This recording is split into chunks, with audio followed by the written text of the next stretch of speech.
मुझ पर यह हकीकत खुल गई और जो सरप्राइज मैं उसे देना चाहता था उसे पहले ही उसने अपना असल रूप मुझे दिखाया। मैं मुकम्मल तौर पर अपने घर वालों के रहमो करम पर आ गया। मेरी देखभाल, इलाज, मुआवजा सब कुछ मेरे भाई करने लगे।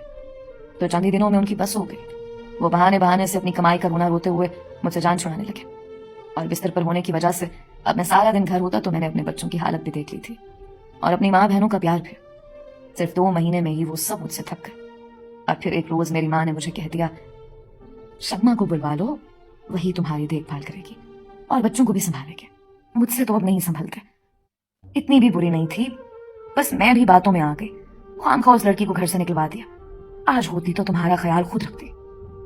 अम्मा की बात सुनकर मेरा दिल अथाह गहराइयों में जा गिरा। कितनी आसानी से उन्होंने कह दिया कि बस बातों में आ गई और अब वही तुम्हारा ख्याल रखेगी। मुझे चुप लग गई थी। मैं कुछ भी बोलने की पोजीशन में नहीं रहा था। वक्त गुजरने लगा। अम्मा ने मेरी 2 बहनों की शादी कर दी और भाई भी हीले बहानों से अलग घर में शिफ्ट होने लगे।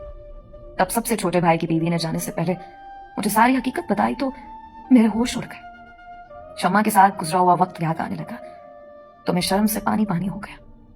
शम्मा खूबसूरत थी, मगर उसकी सादगी, कम तालीम और खामोश रहने की वजह से वो मेरे दिल में जगह नहीं बना पाई।